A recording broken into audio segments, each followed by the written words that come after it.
Hi! ಎಲ್ರಿಗೂ ನಮಸ್ತೆ.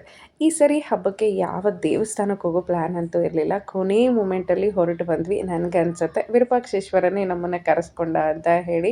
Finally 3 ವರ್ಷ ಸಂಕ್ರಾಂತಿ ಹಬ್ಬದ ದಿನದಂದು ವಿರೂಪಾಕ್ಷೇಶ್ವರನ ದರ್ಶನ ಆಯಿತು. ಮನಸ್ಸಿಗೆ ತುಂಬಾ ಖುಷಿಯಾಯಿತು.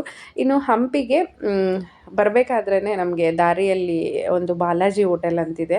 ಖಂಡಿತ ಆ ಕಡೆ ಹೋದಾಗ ಟೇಸ್ಟ್ ಮಾಡಿ. ಟಿಫನ್ ಅಂತೂ ತುಂಬ ಚೆನ್ನಾಗಿರುತ್ತೆ. ಸೌದೆ ಒಲೆಯಲ್ಲಿನೇ ರೆಡಿ ಮಾಡ್ತಾರೆ.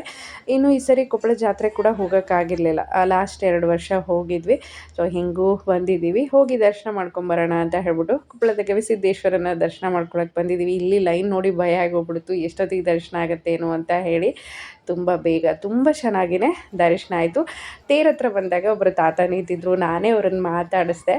ಎಷ್ಟು ವರ್ಷದಿಂದ ತಾತ ಬರ್ತಿದ್ದೀರಾ ಅಂತ ಕೇಳಿದಾಗ ಅವ್ರು ಹೇಳಿದ್ದು, 50 ವರ್ಷದಿಂದ ನಾನು ಈ ಜಾತ್ರೆಗೆ ಬರ್ತಿದ್ದೀನಿ. ನಾವು ಬರೋ ಟೈಮಲ್ಲಿ ನಾವೇ ಮನೇಲಿ ಬುತ್ತಿ ಮಾಡಿಕೊಂಡು ಬಂಡಿ ಕಟ್ಕೊಂಡು ಬಂದು ತೇರನ್ನ ಎಳೆದು ತೊಗೊಂಡು ಬಂದಿರೋವಂಥ ಬುತ್ತಿನೆಲ್ಲ ಊಟ ಮಾಡಿ ಹೋಗ್ತೀವಿ.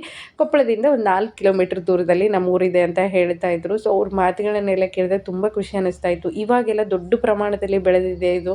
ಇಷ್ಟೊಂದು ಜನ ಪ್ರತಿನಿತ್ಯ ಇಲ್ಲಿ ಪ್ರಸಾದ ತೊಗೊಳ್ತಾರೆ ಅಂತ ಹೇಳ್ತಾ ಇದ್ರು. ಸೊ ಅವ್ರ ಮಾತು ಕೇಳಿದಾಗ ಎಷ್ಟೊಂದೆಲ್ಲ ಅವ್ರು ನೋಡ್ಕೊತ ಬಂದಿದ್ದಾರೆ. ನಿಜವಾಗ್ಲೂ ನಂಗೆ ಖುಷಿ ಅಂತಲೇ ಅನ್ನಿಸ್ತು. ಇನ್ನು ಅಲ್ಲಿ ದರ್ಶನ ಮಾಡಿಕೊಂಡು ಪ್ರಸಾದದ ಕಡೆ ಬಂದಿದ್ದೀವಿ. ಎಷ್ಟು ನೀಟ್ನೆಸ್ ಅಂದರೆ ಒಂದು ಜಾಗದಲ್ಲೂ ಒಂದು ಸ್ವಲ್ಪ ಏನೂ ಬೆಳಕು ಬಿಡೋಂಗಿಲ್ಲ. ಒಂದು ಸ್ವಲ್ಪ ಪ್ಲೇಟಲ್ಲಿ ಅನ್ನ ಕೂಡ ಮಿಕ್ಕಕ್ಕೆ ಬಿಡೋಂಗಿಲ್ಲ. ಅಷ್ಟು ಮೇಂಟೈನ್ ಮಾಡ್ತಾರೆ.